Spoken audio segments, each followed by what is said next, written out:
Good evening बच्चे, good evening, good evening आप सभी लोगों को, गुड इवनिंग। देखिए, जैसा कि आप सभी लोग जानते हैं कि हम लोग अपने प्री बोर्ड और बोर्ड के एग्जाम के लिए प्रिपरेशन कर रहे हैं, यानी कि रिवाइज कर रहे हैं। और आज की इस क्लास के अंदर हम लोग अपना फिर से वही पुराना वाला सैंपल पेपर जो डिस्कस करते हुए आ रहे थे वो डिस्कस करेंगे आगे की तरफ। हमने क्वेश्चन नंबर 16 तक कंटिन्यू कर लिया था, आज हम लोग क्वेश्चन नंबर 17 से स्टार्ट करेंगे। ठीक है, चलिए तो स्टार्ट करते हैं। देखो 17 क्वेश्चन में लिखा है कि सिद्ध कीजिए √2 एक अप्रिमेय संख्या है, और ये क्वेश्चन 3 नंबर में है। और आप लोगों को हमेशा याद रखना है बच्चे कि इस टाइप के क्वेश्चन एग्जाम में एक क्वेश्चन आपका हमेशा आएगा और पक्का आएगा। ठीक है, यानी कि क्वेश्चन आप लोगों का एग्जाम में हमेशा आएगा और पक्का आएगा।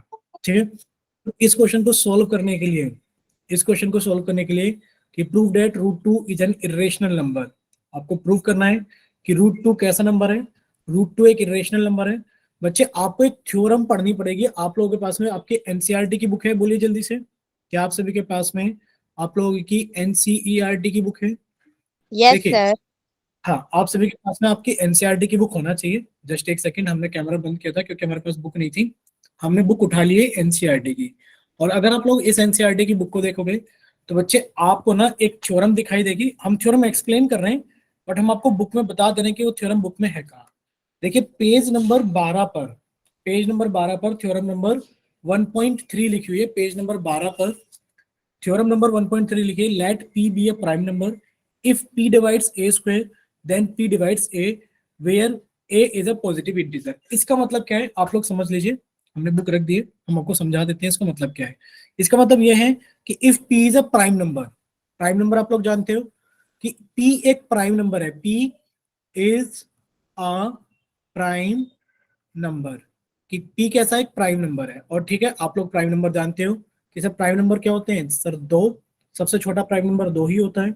दो के बाद में तीन, तीन के बाद में पांच, पांच के बाद में सात, सात के बाद में 11, 13, 17, 19, ये सभी प्राइम नंबर है जो अपने आप से कटे, या तो एक से कटे या अपने आप से कटे, प्राइम नंबर्स कहलाते हैं। हमें याद रखना है कि सर सबसे छोटा प्राइम नंबर कौन सा होता है, दो होता है।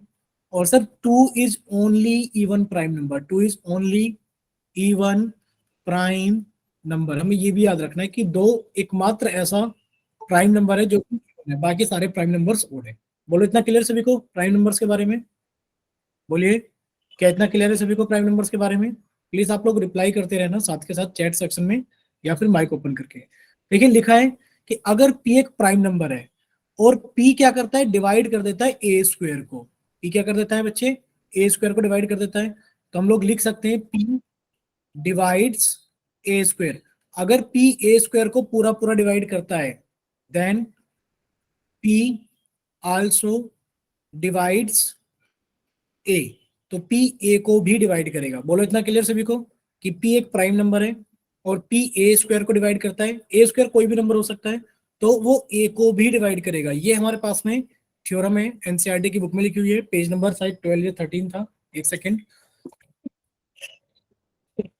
Page number 12, theorem number 1.3, let p be a prime number if p divides a square then p divides a, a is a some positive integer. ठीक, हमें ये थ्योरम याद रखनी है। हमें क्या रखनी है बच्चे, थ्योरम याद रखनी है। और इस थ्योरम के बिहाफ पर हम लोग अपने इस क्वेश्चन को सॉल्व करेंगे। कैसे सॉल्व करेंगे, अब आपको एक चीज नोट करनी होगी। इस क्वेश्चन को सॉल्व करने के लिए एक प्रोसीजर है, कि वो प्रोसीजर आप लोगों को ऐसा ही एग्जाम के अंदर लिखना होता है। जब आप उस प्रोसीजर को ऐसे ही एग्जाम के अंदर लिखते हो तो आपको पूरे मार्क्स मिल जाते हैं। ठीक है, जैसे कि यहाँ पे √2 एक इरेशनल नंबर प्रूफ करना है, तो आप एज्यूम करोगे let √2 is a rational number. आपने √2 को एक रेशनल नंबर एज्यूम कर लिया कि let √2 is a rational number. अगर √2 एक रेशनल नंबर है तो आप लिख सकते हो √2 equals to a upon b. बोलो लिख सकते हो कि नहीं लिख सकते हो, ए अपॉन बी? बोलिए यस सर। कि √2, ठीक है, आप लोग लिख सकते हो कि √2 कितना हो गया हमारे पास में, ए अपॉन बी हो गया। ठीक है, और हमें यहाँ पर एक चीज याद रखनी है, क्या याद रखनी है, कि सर ए और बी के अंदर कोई भी नंबर कॉमन नहीं है। सर ए और बी के अंदर कोई भी नंबर कॉमन नहीं है, यानी कि हम लोग लिख सकते हैं ए एंड बी आर को प्राइम नंबर्स। ए और बी कैसे नंबर है, को प्राइम नंबर है। को प्राइम का मतलब है कि सर इन दोनों के बीच में कोई भी नंबर कॉमन नहीं है एक के अलावा। सर ए और बी में कोई भी नंबर कॉमन नहीं है सिर्फ एक के अलावा, यानी कि अगर इनका एचसीएफ निकालोगे, ए और बी का जो HCF आएगा वो एक आएगा। कितना आएगा? HCF एक, यानी कि इनके बीच में कुछ भी कॉमन नहीं है एक के अलावा।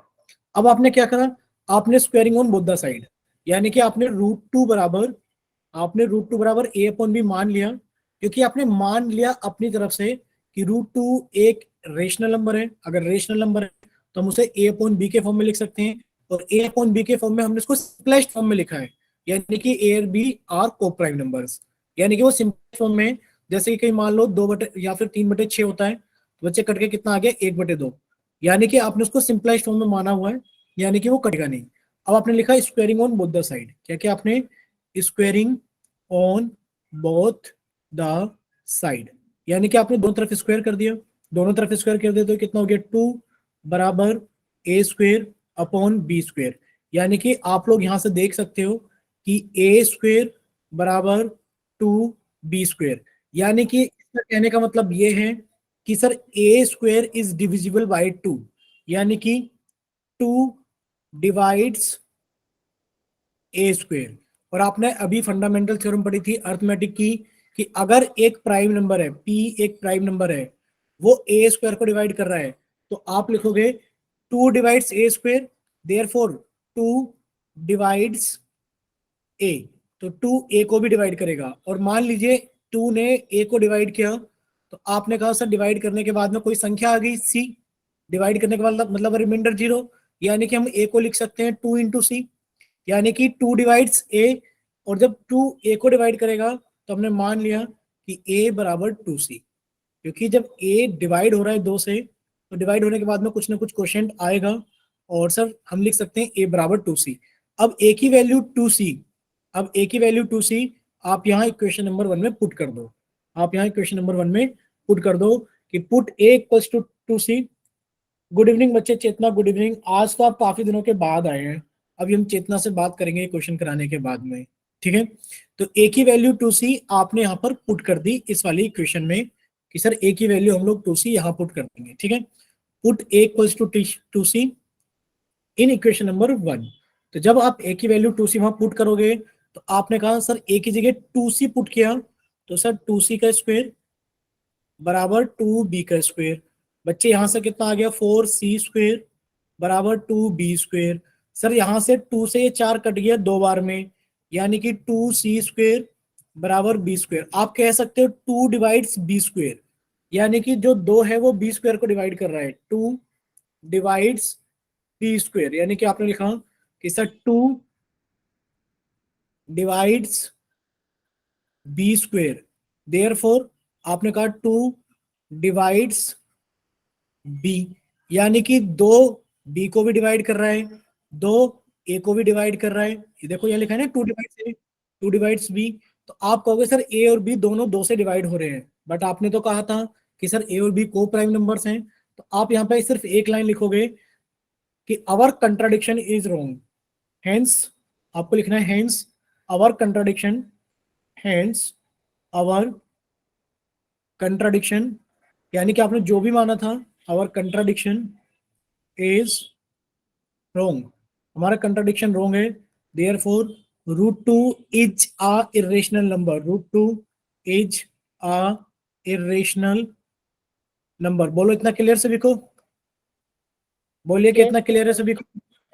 ठीक है बच्चे, यहाँ पर हमें प्रूफ करना था कि प्रूफ कीजिए कि रूट टू एक इरेशनल नंबर है। तो रूट टू को इरेशनल नंबर प्रूफ करने के लिए सबसे पहले आपने उसको एक रेशनल नंबर माना, फिर अगर वो रेशनल नंबर है तो आप लोग जानते हो कि सर रेशनल नंबर को हम लोग पी अपॉन क्यू के रूप में लिख सकते हैं, यानी कि फ्रैक्शन के रूप में लिख सकते हैं। आपने रूट टू को ए अपॉन बी के फॉर्म में लिख दिया, जहां पर ए बी को प्राइम नंबर्स है। को प्राइम नंबर्स का मतलब है कि ए बी अपने सिंपलेस्ट फॉर्म में है, अब आप इनको फर्दर कट नहीं कर सकते, ठीक है? फिर आपने कहा squaring on both the side, sir यहाँ पर स्क्वायर करने पर ये 2 हो गया, equals to a square upon b square हो गया। सॉल्व करेंगे तो सर ए स्क्वायर की वैल्यू कितनी आ गई? 2b square. सर यहाँ से पता लग रहा है कि 2 डिवाइड्स ए स्क्वायर, अगर 2 ए स्क्वायर को डिवाइड कर रहा है तो 2 ए को भी डिवाइड करेगा, और जब 2 ए को डिवाइड करेगा तो मान लें डिवाइड करके कोई क्वेश्चन सी आ जाता है, यानी कि हम ए बराबर 2c लिख सकते हैं। अब हमने ए की वैल्यू 2c इस वाले इक्वेशन नंबर में पुट कर दी, क्वेश्चन नंबर 1 में। बच्चे यहाँ से पता लगा 2 डिवाइड्स बी स्क्वायर, यानी कि 2 बी को भी डिवाइड कर रहा है। तो हमारा कंट्रडिक्शन क्या हो गया? रॉन्ग हो गया, क्योंकि हमने माना था ये ए और बी को प्राइम नंबर है, यानी कि इनको कोई भी नंबर डिवाइड नहीं करता 1 के अलावा। यहाँ तो 2 इनको डिवाइड कर रहा है, तो आप कह दोगे सर हमारा कंट्राडिक्शन रॉन्ग था, जिसकी वजह से रूट टू क्या हो गया, एक रेशनल नहीं एक इरेशनल नंबर हो गया। बोलो क्लियर सभी को? Yes sir. ठीक है बच्चे, अब इतना सभी को क्लियर है। तो अब हम लोग आगे चलेंगे क्वेश्चन नंबर 18 की तरफ। क्वेश्चन नंबर 18 को करने से पहले हम 1-2 मिनट लगाएंगे, क्योंकि हमें चेतना से पूछना है कुछ। चेतना काफी दिनों के बाद क्लास में आई है, और चेतना काफी अच्छी स्टूडेंट थी। चेतना बच्चे, आपकी तबीयत वगैरह सब चीज ठीक थी ना? लास्ट यस क्लास में भी सर। हमने पूछा था सभी बच्चों से कि चेतना नहीं आती है, चेतना के साथ कोई प्रॉब्लम तो नहीं है? ठीक है, चलिए। तो स्कूल वगैरह जा रहे हो चेतना, नहीं जा रहे हो? यस सर, जा रहे हैं। जा रहे हो, ठीक है। तो पढ़ाई की तरफ बच्चे ध्यान रखना है थोड़ा सा, क्योंकि आप लोगों को पता है 10th क्लास में बोर्ड के एग्जाम है। और बार बार आप लोगों की 10th क्लास में बोर्ड के मतलब 10th क्लास में बोर्ड के एग्जाम है। बार बार ये साल आपके पास में नहीं आएगा। आप लोग जानते हो कि 9th 10th 11th 12th हमारे लिए बहुत इंपॉर्टेंट क्लासेस होती है, ठीक है। तो अभी आप जिंदगी के फर्स्ट पड़ाव करो, फिर आप सेकंड पड़ाव पर भी जाओगे जब 12th में जाओगे। तो सभी लोग बड़े अलर्ट रहकर पढ़ाई करना ध्यान से, ठीक। चलिए क्वेश्चन नंबर 18। ठीक है सानिया बच्चे, क्वेश्चन नंबर 18 आपने कर लिया है। अभी चेक करेंगे, कि चेक करना आप खुद ही चेक कर लेना कि आपका क्वेश्चन सही है या गलत, क्योंकि अगर हम चेक करते हैं तो थोड़ा टाइम लग जाता है, और उससे टाइम थोड़ा वेस्ट हो जाता है इधर उधर। ठीक है, चलिए स्टार्ट करते हैं, हम आपको समझाते हैं, आप लोग बताना। देखिए लिखा है divide the polynomial P x. एक पोलिनोमियल है हमारे पास में पी एक्स। तो एक हमने लिख दिया पोलिनोमियल, हम लोगों को दिया गया है पी एक्स। ये रहा polynomial, x cube minus 3x² plus 5x - 3 एक पोलिनोमियल हमें दिया गया है। इसको डिवाइड करना है एक अनदर पोलिनोमियल gx से, यानी कि आपको इसको डिवाइड करना है gx से, और gx की वैल्यू कितनी है, x² - 2 है। Find the quotient and the remainder. आपसे कोशेंट भी पूछा गया है और आपसे रिमाइंडर भी पूछा गया है। तो आप लोग डिवाइड करोगे, डिवाइड कैसे करोगे कि sir x³ -3x² plus 5x - 3, और आपने इसको डिवाइड किया x² से। तो बच्चे पहला स्टेप क्या होता है, आप सभी लोग जानते हो कि सर x³ को हम लोग x² से डिवाइड करेंगे, तो सर हमारे पास में x आ गया, यानी कि यहाँ पर हम लोगों ने x लिखा।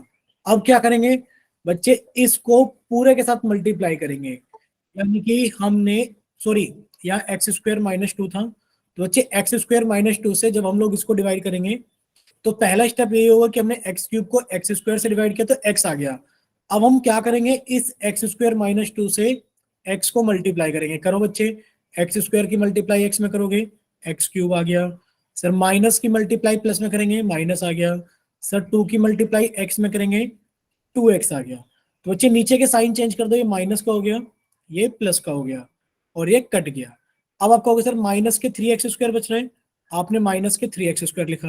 आप कहोगे सर प्लस के 5x और प्लस के 2x, तो बच्चे कितना हो गया, प्लस के 7x। अब अगला स्टेप ये होगा कि आप माइनस के 3x² को, आप माइनस के 3x² को आप डिवाइड कर रहे हो बच्चे x² से, तो कितना आ गया, आप कहोगे सर -3 आ गया। कितना आ गया, -3 आ गया। अब क्या करेंगे सर, अब हम लोग मल्टीप्लाई करेंगे x² - 2 को -3 के साथ में।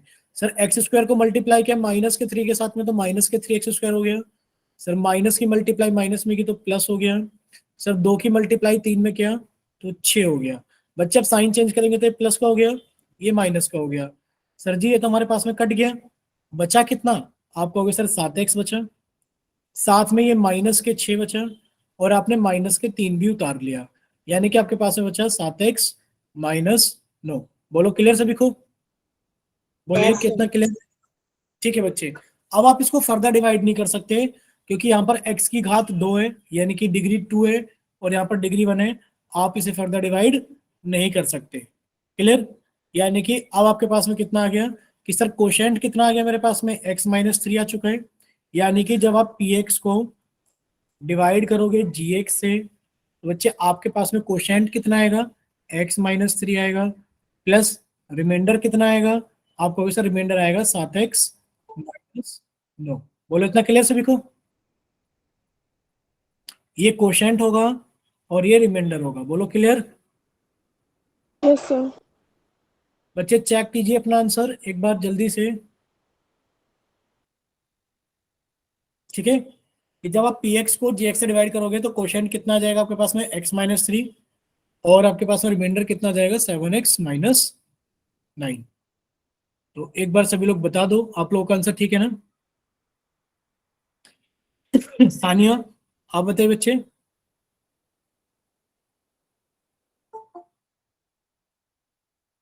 ठीक है, चलिए अब हम लोग नेक्स्ट आगे की तरफ चलते हैं। देखिए बच्चे, क्वेश्चन नंबर 18 के बाद में अब हम लोग चलते हैं क्वेश्चन नंबर 19 की तरफ।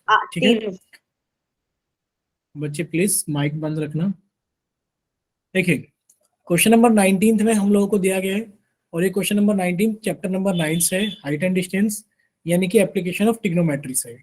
ठीक है, देखिए क्या लिखा गया है, इसके अंदर पूछा गया है या बताया गया है कि 90 सेंटीमीटर की लंबाई वाली एक लड़की बल्ब लगे एक खंबे के आधार से परे 1.2 मीटर की चाल से चल रही है।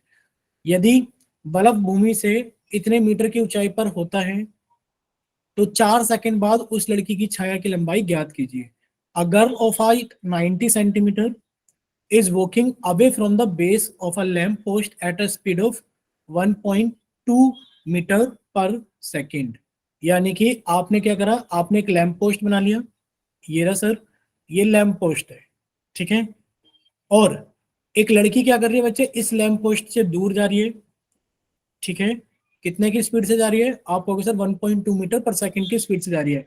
If the lamp is 3 point metre above the ground, यानी कि हमें दे दिया गया है कि सर जो यहाँ पर है, ये जो हाइट है कितनी है हमारे पास में, 3.6 मीटर है। ठीक है, कितनी, 3.6 मीटर। अगर बच्चे आप इसको सेंटीमीटर में बदलोगे तो कितना हो जाएगा, आपको कहोगे सर 100 से गुणा कर लो। कितना हो जाएगा बच्चे 100 से गुणा करने पर, आपको होगा सर 100 से गुणा करने पर ये हो जाएगा 360 सेंटीमीटर। क्लियर भाई, 3.6 की आप 100 से गुणा करोगे तो मीटर से सेंटीमीटर में चले जाओगे, आपने कितना आ गया सर, 360 सेंटीमीटर आ गया। पहले बोलिए इतना क्लियर सभी को, क्या 360 सेंटीमीटर आ गया? ठीक, अब ये 360 सेंटीमीटर है। एक लड़की है जिसकी हाइट कितनी है, 90 सेंटीमीटर है, कि लंबाई वाली एक लड़की bulb sorry 1.2 metre per second से दूर जा रही है। If the lamp is 3.6 metre above the ground, find the length of her shadow after 4 second. 4 second के बाद, मान लेते हैं 4 सेकंड के बाद में वो लड़की यहाँ पर आ गई। ठीक है, वो लड़की कहाँ पर आ गई, यहाँ पर आ गई, तो हमने एक लड़की बना ली यहाँ पर, ये रही। ठीक है बच्चे, आपसे पूछा गया है कि 4 सेकंड बाद इसकी शैडो की लंबाई बताइए कितनी होगी। ठीक,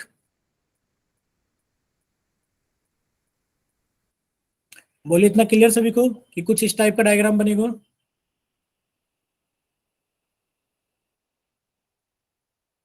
बोलो बच्चों,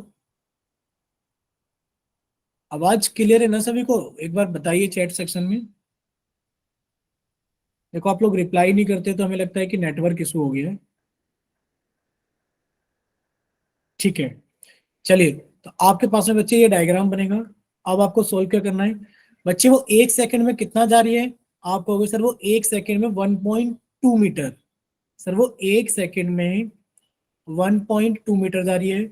बच्चे वो 4 सेकंड में कितना जाएगी, आप कहोगे सर 1.2 इंटू 4, यानी कि 4.8 मीटर जाएगी। बच्चे 100 से गुणा करके सेंटीमीटर में बदल लो, तो बच्चे कितना आ गया हमारे पास में, आप कहोगे सर ये आ गया हमारे पास में 480 सेंटीमीटर। ये 360 सेंटीमीटर था, और सर वो यहां से चलना शुरू की, और सर 4 सेकंड में कितना आ गई, सर वो 1.2 मीटर पर सेकंड की स्पीड से चल रही है। यानी कि सर 1 सेकंड में वो 1.2 मीटर जा रही है, तो सर 4 सेकंड में कितना जाएगी, 4.8 मीटर जाएगी। और 4.8 मीटर का मतलब कितना हो गया, सर मीटर से सेंटीमीटर में बदला तो 100 से गुणा किया, 480 सेंटीमीटर हो गया। बोलो इतना क्लियर सभी को, बोलिए। यानी कि Yes, यहां yes, से sir. लेकर, मान लेते हैं पॉइंट है ए, ये पॉइंट है ए, ये पॉइंट है बी, ये सी, ये डी, और ये ई। आप कहोगे सर जो सी ई की दूरी है, यहां से उसने लड़की ने चलना शुरू किया, क्योंकि ये कहां से चल रही थी, is walking away from the base of अ, यानी कि वो बिल्कुल उसके आधार से चलना शुरू किया था, base of a lamp post at a speed of 1.2 metre per second. ठीक है, तो 4 सेकंड में वो इतनी दूर जा चुकी है। अब आपसे पूछा गया कि find the length of her shadow after 4 second. 4 second के बाद में इसकी शैडो की लंबाई क्या होगी, यानी कि आपसे एसी की वैल्यू पूछी गई है। बोलो, इतना क्लियर सभी को कि आपसे एसी की वैल्यू पूछी गई है। देखिए, करना कुछ नहीं है, हमें एक चीज पता है। क्या चीज पता है? कि सर एसी निकालने के लिए हमें दो राइट एंगल ट्रायंगल दिख रहे हैं। बोलो, दिख रहे हैं कि नहीं दिख रहे हैं? बोलिए भाई, आपने कहा, आपने क्या कहा? ठीक है, तो आप कहोगे कि सर जो हमारे पास में रेशियो होगा, देखिए आपने कहा सर ये 90 सेंटीमीटर की लड़की है। ठीक है, हाइट कितनी है बीसी, लड़की की हाइट है 90 सेंटीमीटर। सर अगर यहाँ रेशियो देखा जाए, जो ट्रायंगल होगा हमारे पास में, ध्यान से देखना, जो ट्रायंगल होगा सर हमारे पास में, कौन सा triangle? A C B. A C B is similar to triangle A E D. बोलो होगा कि नहीं होगा सिमिलर? क्यों होगा? क्योंकि दो ट्रायंगल सिमिलर होते हैं अगर उनके कोरस्पॉन्डिंग एंगल्स के होते हैं बच्चे, बराबर होते हैं। आपने कहा सर अगर आप ए सी बी को देखोगे तो एंगल ए कॉमन है, और ए ई डी को देखोगे तो एंगल कॉमन है, और एंगल ए सी बी बराबर है एंगल ए ई डी के। सर ये दोनों ट्रायंगल सिमिलर है, और जब दो ट्रायंगल सिमिलर होते हैं तो उनकी कोरस्पॉन्डिंग साइड्स का रेशियो कैसा होता है बच्चे? बराबर होता है।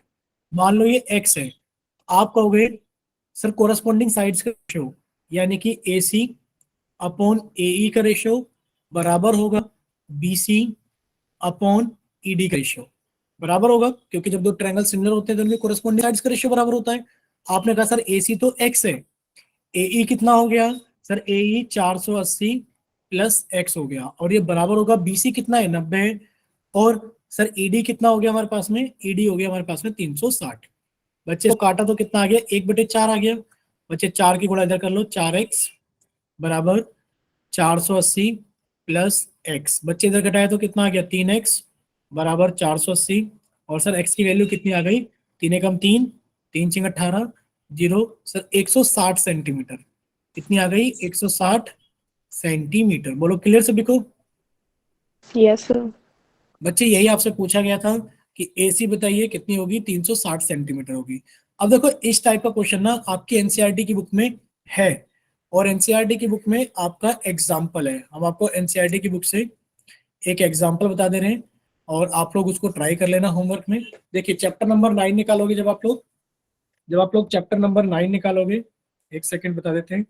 बच्चे चैप्टर नंबर 9 निकालोगे तो पेज नंबर है हमारे पास में, पेज नंबर है 3, सॉरी पेज नंबर है 199। हम लिख देते हैं बच्चे, पेज नंबर है एनसीईआरटी की बुक का 199, और एग्जाम्पल नंबर है 3। बिल्कुल ऐसा ही क्वेश्चन है, आप लोग ट्राई कर सकते हो। बोलो क्लियर सभी को? Yes, sir. ठीक है, और एक क्वेश्चन और बता देते हैं जो कि एक्सरसाइज का है, और वो है क्वेश्चन नंबर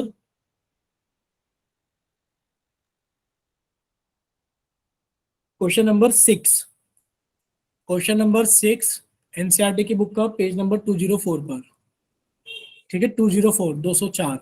और ये एग्जाम्पल नंबर 3 पेज नंबर 199 पर। सेम क्वेश्चन है, आप लोग ट्राई कर सकते हो होमवर्क में। ठीक, चलिए नेक्स्ट देखिए, क्वेश्चन नंबर 19 हो गया सॉल्व।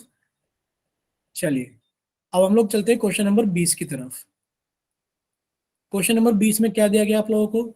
हम इसको कट करके पहले ले चलते हैं नेक्स्ट पेज पर, और ये क्वेश्चन है 3 नंबर का, और समझते हैं कि हमारे पास में क्या चीज दी गई है और कैसे सोल्व करना है। ठीक है, देखिए अगर आप इसको देखोगे क्वेश्चन नंबर 20 को, बोले आप सभी को दिखाई दे रहा है ना question number 20? Excuse me, sir. Yes, sir. बोलिए बोलिए बोलिए। सर एक बार जो आपने 9.1 का ना 13 सम करवाना एक बार। 9.1 का 13। एक Yes, sir. सेकंड एक सेकंड। सभी के पास में बुक है एनसीईआरटी की? बोलिए Yes, sir. बच्चे, आप सभी लोग एक्सरसाइज 9.1 का, एक्सरसाइज 9.1 का क्वेश्चन नंबर 13 निकाल लीजिए एक बार सभी लोग। ठीक है, देखिए क्या लिखा है।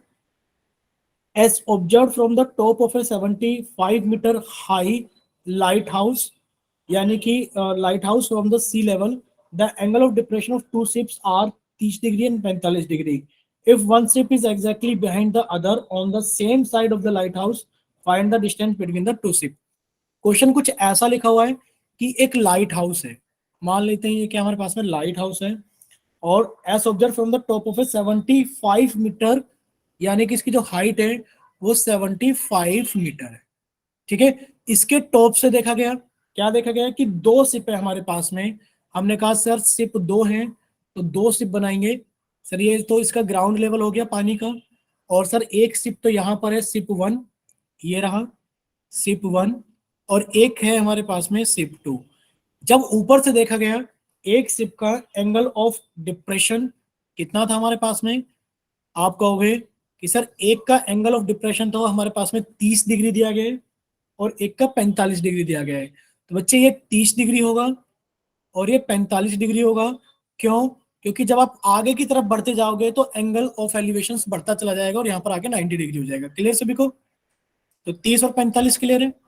ठीक, तो लिखा है if one ship is exactly behind the other, यानी कि जो सिप है एक दूसरे के पीछे हैं, and on the others behind the other and on the same side of the light house, light house के एक ही तरफ है। मान लो ये लाइट हाउस है तो दोनों सिप लाइट हाउस के लेफ्ट हैंड साइड पर है।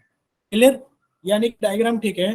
Find the distance between the two ship, इन दोनों सिप के बीच की डिस्टेंस बतानी है कितनी होगी। बोले क्लियर सभी को? Yes sir. यानी कि आपसे सिर्फ ये पूछा गया कि S1 और S2 के बीच की दूरी बता दो कितनी है, और आपसे कुछ नहीं पूछा गया। देखिए आप ना इसको पूरा कर लो, ये तो हमने सिप वन सिप टू लिख दिया है, बट आपने इस ट्रायंगल के नाम ऐसे दे दो कि सर ये A है, ये B है, और ये S1 है, ये S2 है। तो बताइए क्या आपको एक ट्रायंगल दिखाई दे रहा है? ट्रायंगल S1BA, बोलो दिखाई दे रहा है ट्रायंगल? आप कहोगे सर ये 45 डिग्री है, तो हमने tan 45 लगाया कि सर tan 45 बराबर कितना होगा? tan क्या होता है? P अपॉन बी, यानी कि आपने कहा सर ये होगा AB अपॉन S1B। तो बच्चे tan 45 तो एक होता है, यानी कि एक बराबर 75 बटे S1B। तो बच्चे आप कहोगे S1B की वैल्यू कितनी आ गई? 75 मीटर आ गई। बोलिए इतना क्लियर? यानी कि जो डिस्टेंस है ये 75 है। ठीक है, अब आपने कहा सर इन दोनों के बीच की दूरी को x मान लेते हैं। तो बच्चे अब आपको एक ट्रायंगल दिखाई दे रहा होगा, ट्रायंगल S2BA, यानी कि पूरा ट्रायंगल S2, यानी कि पूरा ट्रायंगल S2BA, ये पूरा ट्रायंगल। अगर आप इसमें tan 30 लगाओगे, आपने कहा सर tan 30 लगाएंगे तो कितना मिल जाएगा कि सर tan 30 बराबर 75, यानी कि P अपॉन B, यानी कि 75 प्लस x। बच्चे tan 30 की वैल्यू कितनी होती है? 1/√3 बराबर 75, 75 प्लस एक्स। जब आप इसको सॉल्व करोगे तो आपने कहा sir 75 plus x, 75 plus x बराबर है 75√3 के। बोलो क्लियर सभी को? क्रॉस मल्टीप्लाई करने पर यस सर। भाई गुणा करेंगे तो 75 प्लस एक्स आएगा, 75 की गुणा √3 में करेंगे तो 75√3 आएगा।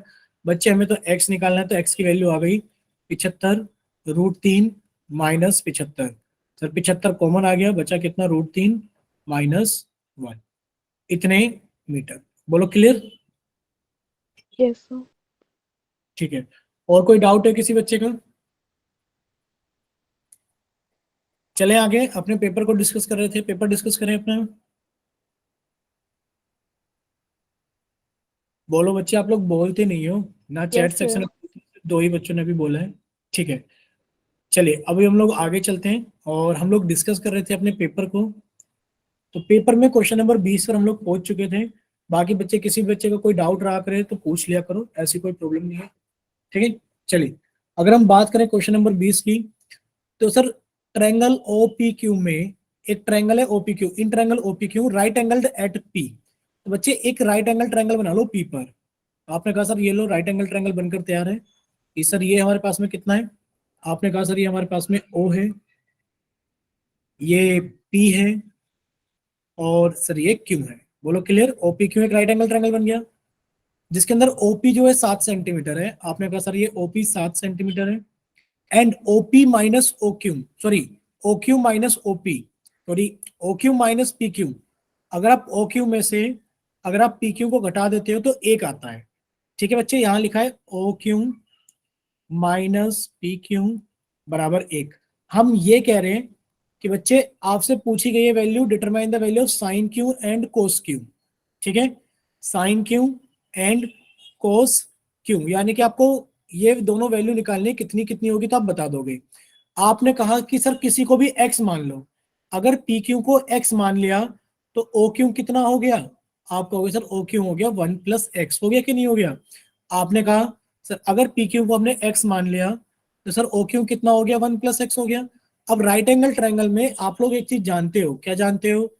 कि सर जो हाइपोटेन्यूज का स्क्वायर होता है, सर जो हाइपोटेन्यूज का स्क्वायर होता है वो बराबर होता है बाकी दोनों साइडों के स्क्वायर के योग के।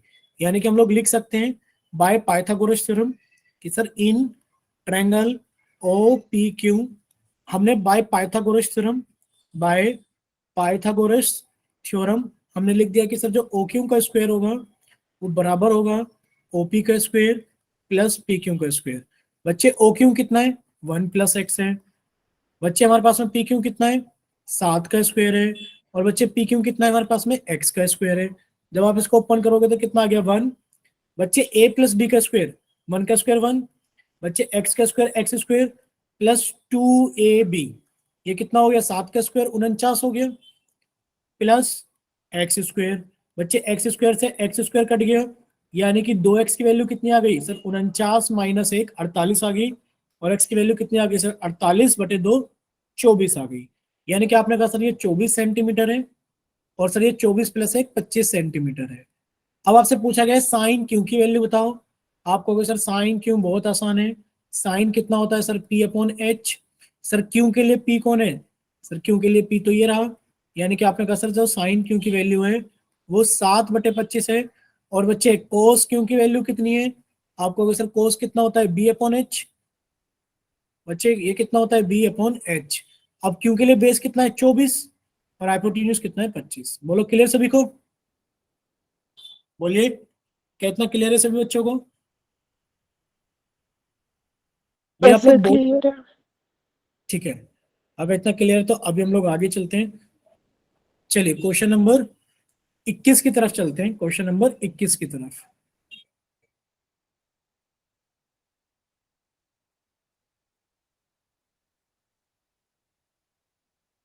देखिए क्वेश्चन नंबर 21 में क्या दिया गया है?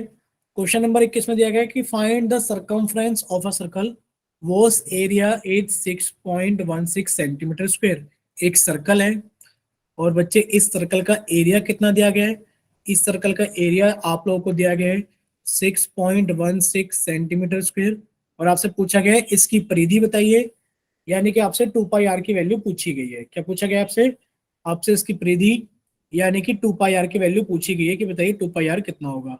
आप कहोगे सर सरकमफ्रेंस तो हम बता देते। सर सरकमफ्रेंस हमसे पूछी गई है, सरकमफ्रेंस हमसे पूछी गई है सर, वो 2πr होगी। बच्चे 2 की वैल्यू पता है 22, सॉरी पाई की वैल्यू पता है 22/7। सर आर कहाँ से लाए? अगर आर पता होता तो आंसर आ जाता। अब आर लाने के लिए आपने एरिया का इस्तेमाल किया। अब आर लेकर आने के लिए आपने एरिया का इस्तेमाल किया क्योंकि आप लोगों को एरिया गिवन था। आपने कहा सर एरिया कितना गिवन है? आप कहोगे सर एरिया गिवन है 6.16 सेंटीमीटर स्क्वायर।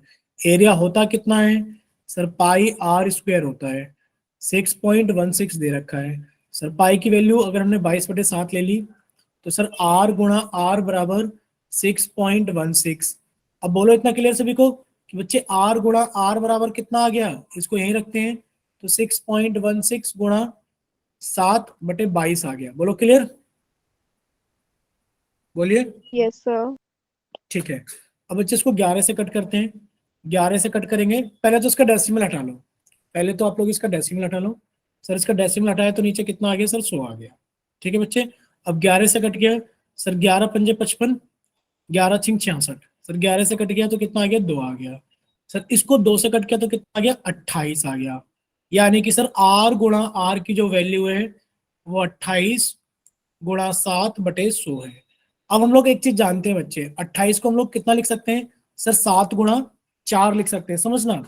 सर 28 को हम लोग कितना लिख सकते हैं?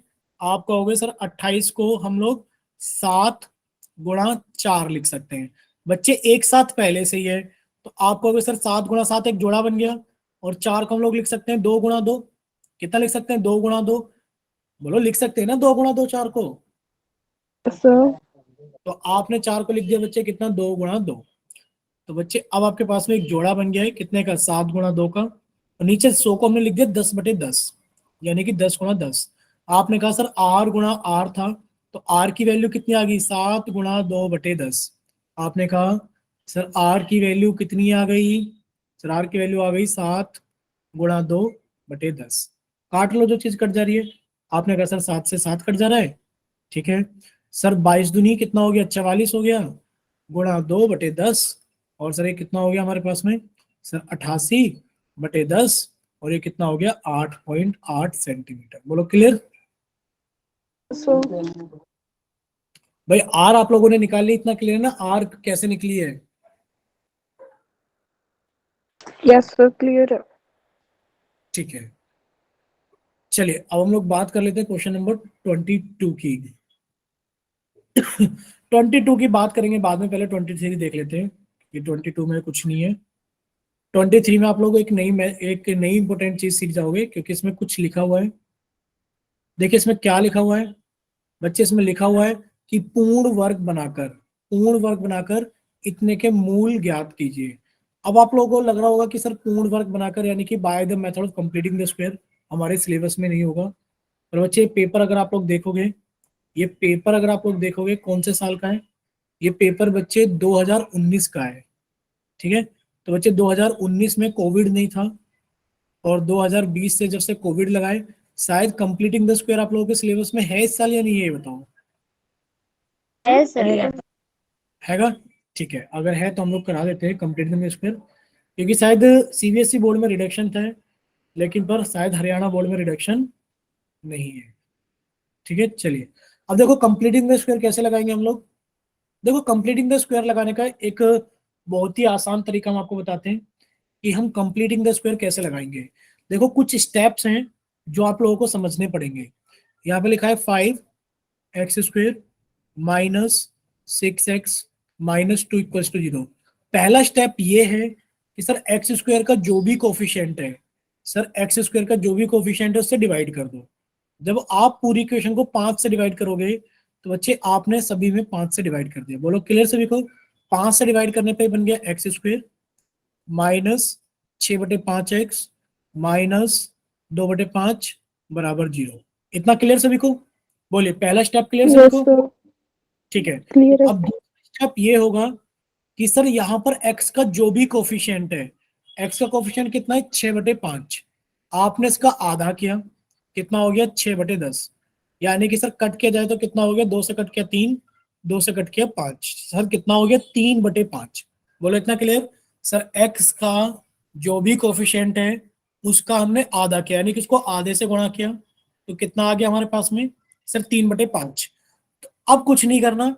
अब जो इक्वेशन थी ये वाली, देखो ये वाली इक्वेशन जो थी, x² माइनस के 6/5x माइनस के 2/5 बराबर 0। इसमें कुछ नहीं करना, इसमें कुछ नहीं करना। आपने कंप्लीटिंग द स्क्वायर करने के लिए आपने इसी का स्क्वायर यानी कि 3/5 का स्क्वायर तो ऐड किया, और आपने 3/5 का स्क्वायर सब्ट्रैक्ट किया। यानी कि आपने कुछ नहीं किया, ये तो 0 ही है भाई, प्लस जितना आपने जोड़ा उतनी घटा दिया, यानी कि आपने कुछ नहीं किया। अब आपको एक चीज पता लग गई, क्या चीज पता लग गई, कि सर यहाँ साइन है माइनस का, यानी कि सर ये माइनस का साइन बता रहा है हमें। सर ये x² है, तो x² को हमने x लिखा। हमेशा जो प्लस वाली टर्म होगी, हमेशा जो प्लस वाली टर्म होगी। अब आपने कहा सर ये माइनस का साइन हमें बता रहा है कि माइनस के 3/5 का स्क्वायर बनेगा। बोलो क्लियर।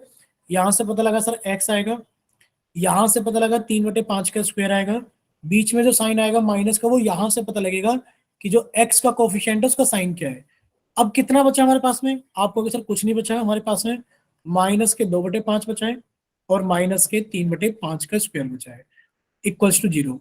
अब कुछ नहीं करना है हम लोगों को, कंप्लीटिंग द स्क्वायर से सॉल्व हो गया। तो सर x माइनस 3/5 का जो स्क्वायर है वो किसके बराबर है, सर इसको इधर लेकर आएंगे तो कितना हो गया, आपको अगर सर 9/25 हो गया, प्लस सर इसको इधर लेकर आएंगे तो कितना हो गया, 2/5 है। अब बच्चे इसको 25 बनाने के लिए ऊपर नीचे 5 से गुणा कर लिया, ये कितना हो गया 10 और 9 19/25। बोलो क्लियर सभी को। ये सर ये ऊपर नीचे 5 से गुणा किया तो 25 हो गया, ये 2×5 10 हो गया। सर जब डिनोमिनेटर सेम होते हैं तो सर 10 और 9 कितना हो गया, 19/25 हो गया। बोलो क्लियर। यानी कि आपने ये कहा कि सर x माइनस, समझते रहना, कि सर x माइनस 3/5 का जो स्क्वायर है सर वो बराबर है, किसके बराबर है सर 19/25 के बराबर है। Taking square root on both the side, दोनों तरफ स्क्वायर रूट लिया तो x माइनस 3/5 बराबर सर स्क्वायर रूट लिया तो रूट 19/5 आ गया।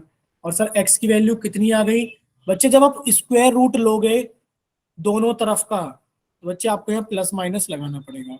आपने कहा सर x की वैल्यू आ गई, एक बार तो प्लस के 19, सर एक बार तो प्लस में ले लिया 3/5, और एक बार सर हमने इसको माइनस में ले लिया, माइनस के रूट 19/5 सर प्लस के 3/5। सॉल्व करेंगे तो कितना आ गया सर, ये आ गया एक बार तो हमारे पास में आ गया 3 प्लस रूट 19/5, और सर एक बार कितना आ गया सर 3 माइनस रूट 19/5। बोलो क्लियर, x1 और x2 की वैल्यू क्लियर है कि सभी को कि सर x की एक वैल्यू तो आएगी 3 प्लस रूट 19/5 और एक वैल्यू आएगी 3 माइनस रूट 19/5। बोलो क्लियर,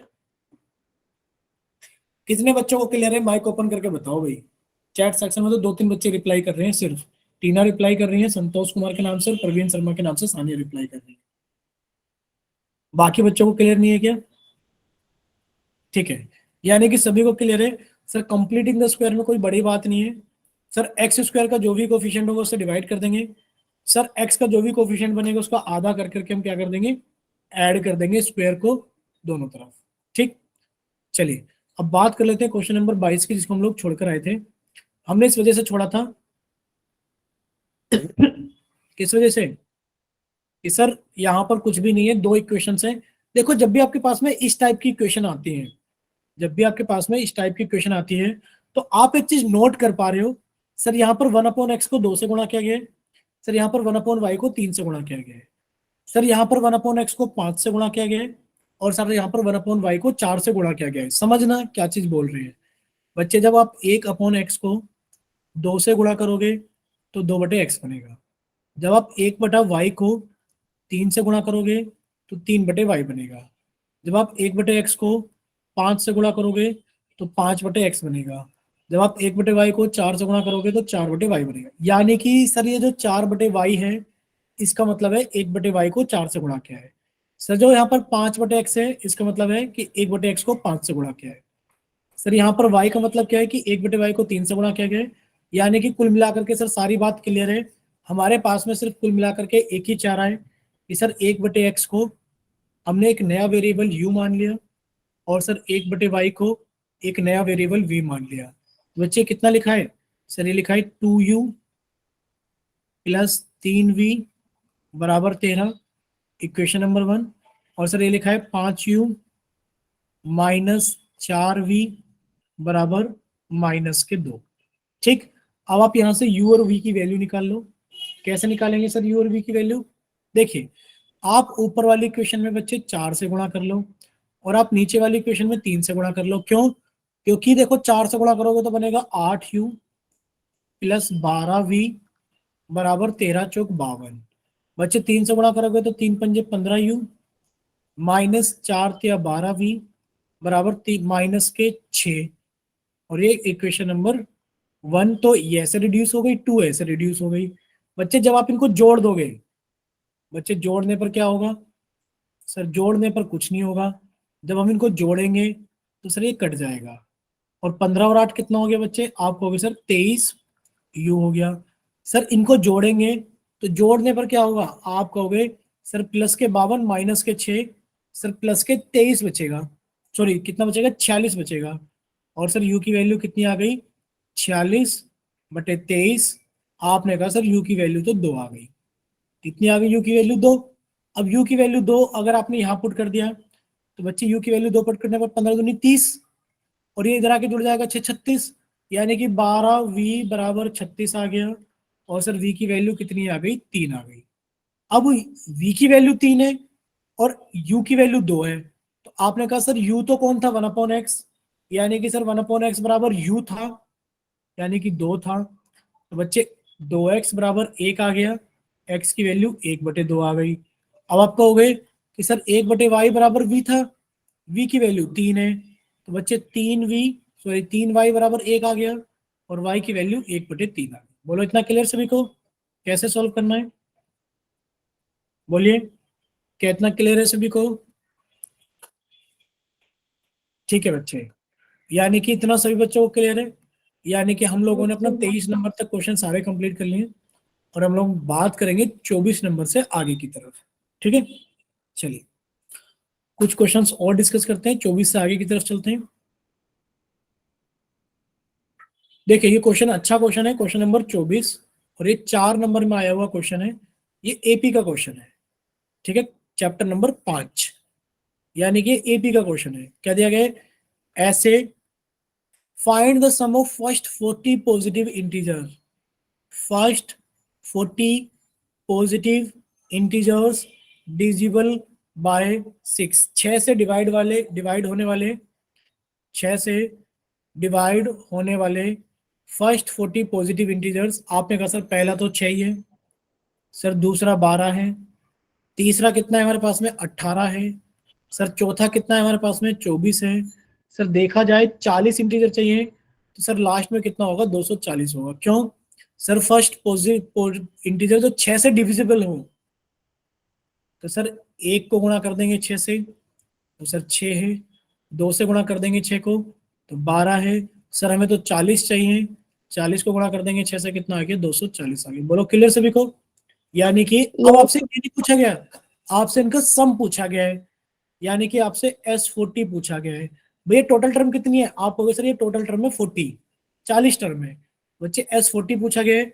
आप लोग जानते हो SN का फॉर्मूला कितना होता है सर, N/2, और अगर लास्ट टर्म पता है तो सर A+L लगा देते हैं, first term plus last term. बच्चे फर्स्ट टर्म और ये लास्ट टर्म, ये वाला फॉर्मूला लगा देंगे। तो आपने कहा सर S40 बराबर 40/2, और A भी पता है और सर L भी पता है। जब हम लोग सोल्व करेंगे तो 40/2 कितना हो गया सर 20 हो गया, और ये कितना हो गया 246 हो गया। सर गुणा कैसे करेंगे? सर 246 की गुणा अगर हम लोग 20 में करेंगे तो सर 0 तो आएगी सर, 2 की गुणा हमने 6 में की तो 6 2 6 12, हासिल लगा 1, सर 4 दूनी 8 और 1 9, 2 दूनी 4, आप कहोगे सर 4920 आ गया। बोलो क्लियर सभी को? Yes sir. ठीक है, बाकी बच्चे भी बताइए जल्दी से चैट सेक्शन में, क्या इतना आप सभी को क्लियर है या फिर आप लोगों को कोई डाउट है? यस क्लियर बच्चे? ठीक, अगर क्लियर है तो हम लोग आगे चलते हैं और नेक्स्ट क्वेश्चन करते हैं, क्वेश्चन नंबर 25। देखिए बच्चे, क्वेश्चन नंबर 25 तो एक रचना करनी है, यानी कि आप लोगों को कंस्ट्रक्शन करनी। अच्छा, कंस्ट्रक्शन वाला चैप्टर कितने बच्चों को आता है, कितने को डाउट है? चैप्टर नंबर कंस्ट्रक्शन वाला कौन सा हमारे पास में? चैप्टर नंबर शायद 11 है। आता है सभी को? चलो अगर आता है तो अच्छी बात है, नहीं आता है तो हम लोग कंस्ट्रक्शन रिवाइज कर लेंगे एक क्लास में, अगली वाली क्लास में हम लोग कुछ कंस्ट्रक्शन का पार्ट कर लेंगे। ठीक है, देखो ये क्वेश्चन बहुत अच्छा है, क्वेश्चन नंबर 26 पे हम लोग डिस्कशन कर लेते हैं। 26 क्वेश्चन एक अच्छा क्वेश्चन है। देखिए 26वें क्वेश्चन में क्या पूछा गया है बच्चे? 26वें क्वेश्चन में पूछा गया है कि बिंदु है हमारे पास में 2, ये बिंदु है हमारे पास में। आपने लिखा सर ये पॉइंट है P, 2, सर एक और बिंदु है, सॉरी ए दिया है, नाम दे रखा है ए, तो हम इसको ए नाम दे देंगे। क्या नाम देंगे? ए, एक बिंदु है। सर बी एक और बिंदु है -के साथ, 4। आपसे पूछा गया find the coordinates of the point of trisection of the line segment joining the point this and this, यानी कि इन दोनों पॉइंटों को जोड़ करके एक लाइन बनाई गई है और इसके पॉइंट ऑफ ट्राइसेक्शन, यानी कि इस लाइन को 3 बराबर हिस्सों में डिवाइड किया गया है। ठीक है, find the coordinates of the point of trisection of the line segment joining the points this and this, यानी कि ट्राइसेक्शन किया गया इसको 3 बराबर हिस्सों में डिवाइड किया गया है, 1 2 3, यानी कि इसको हम लोग मान लेते हैं P, इसको मान लेते हैं Q। यानी कि पॉइंट ऑफ ट्राइसेक्शन का मतलब है find the coordinates of the point of trisection का मतलब है कि बच्चे रेखाखंड को आपने कितने में कर दिया है? समत्रिभाजित का मतलब है कि आपने उसके 3 बराबर हिस्से कर दिए। कितने हिस्से कर दिए? 3, यानी कि जो AP है वो बराबर है PQ के और वो बराबर है QB के। आप हमें बताओ, अगर मान लो ये भी x है, ये भी x है, ये भी x है, तो बच्चे अगर एपी को देखा जाए आप कहोगे सर एक्स है, अगर पीबी को देखा जाए तो आप कहोगे सर 2x है। पीबी पूरा का पूरा, पीबी पूरा का पूरा कितना है बच्चे, 2x है। रेशो बनाया जाए तो कितना आ गया, आप कहोगे सर रेशो आ गया 1:2। कितना आ गया रेशो, 1:2। इसका मतलब क्या है सर, इसका मतलब ये है कि अगर हम P को देखें तो ये जो P पॉइंट है, अगर सर यहाँ पर Q होता ही ना, अगर सर यहाँ पर Q पॉइंट होता ही ना, सिर्फ P ही होता, तो ये किस रेशो में डिवाइड कर रहा होता, आप कहोगे सर ये डिवाइड कर रहा होता AP रेशो PB को 1:2 में। बोलो क्लियर सभी को, 1:2 में। और सर इसके जो कोऑर्डिनेट्स होंगे x, y वो कितने होंगे सर, जो P का x होगा वो बराबर होगा सर 1 की गुणा की सर माइनस के साथ में, प्लस सर 2 की गुणा की 2 में बटे 1+2, यानी कि सर ये कितना आ गया, माइनस के साथ प्लस के 4/3, यानी कि सर ये कितना आ गया हमारे पास में, सर ये आ गया हमारे पास में -1। और बच्चे जो y होगा वो कितना आएगा, आपने कहा सर 1 की गुणा होगी 4 में, प्लस सर 2 की गुणा होगी -2 में बटे 3, और ये कितना आ गया बच्चे 4 -4/3, ये कितना आ गया 0। यानी कि आप लोगों को एक चीज समझ में आ गई होगी कि सर मान लेते हैं एक लाइन है, यहाँ पर एक पॉइंट है P, सर इसके कोऑर्डिनेट्स हैं x1, y1।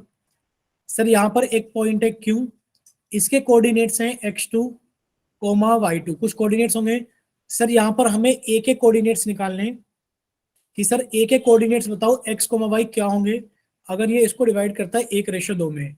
बच्चे जो x वाली वैल्यू होगी वो कितनी आ गई सर, 1 की गुणा की आपने x2 में, प्लस आपने 2 की गुणा की x1 में, अपॉन 1+2। और बच्चे y की वैल्यू कितनी होगी कि आपने 1 की गुणा की y2 में, प्लस 2 की गुणा की आपने y1 में, अपॉन 1+2। ये वाला फॉर्मूला आप लोगों ने लगाया है, ठीक है। तो क्लियर यहाँ पर, आपको हो गया सर यहाँ पर जो पॉइंट्स है वो क्लियर है, -1, 0।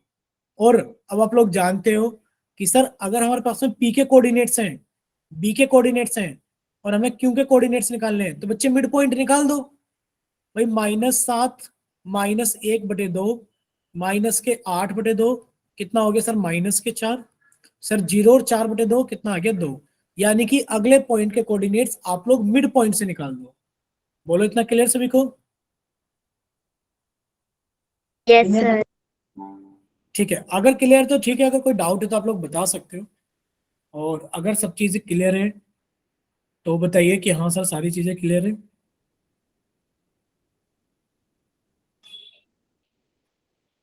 क्लियर, ठीक बच्चे, अगर क्लियर है तो वेरी गुड।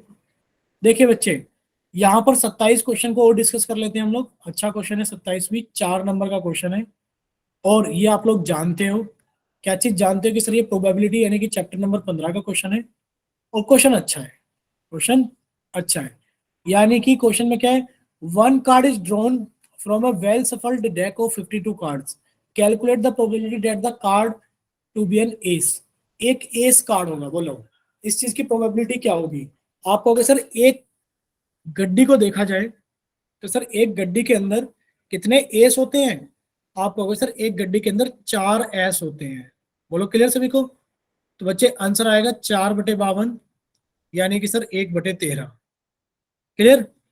और पूछा गया कि वो एस का कार्ड नहीं है, यानी कि वो इक्के का कार्ड नहीं है। बच्चे इक्के का कार्ड नहीं है, तो बच्चे इक्के कितने होते हैं हमारे पास में, आप कहोगे सर 4 इक्के होते हैं, उनको हटा दो। सर 4 इक्के होते हैं, उनको घटा दो, तो कितने बचे हमारे पास में, आप कहोगे सर 48/52। और ये कितना आएगा सर, ये आ जाएगा हमारे पास में कितना बच्चे, 12/13। बोलो क्लियर, बोलिए क्लियर है क्या आपको, बोलो। Yes sir. ठीक है। तो बच्चे एक कार्ड मतलब सॉरी इक्का कितने होते हैं, 4 होते हैं, तो सर 4/1 बार 52 आ जाएगा। एक बार इक्का नहीं होगा तो यानी कि 4 टास हटा दो, बचेंगे 48/52, और ये कितना आ जाएगा 12/13 आ जाएगा। ठीक, चलिए तो हम लोग ये क्लास अपनी यहीं तक रखेंगे। बाकी आप लोगों को कुछ भी डाउट्स हैं तो आप लोग पूछ सकते हो।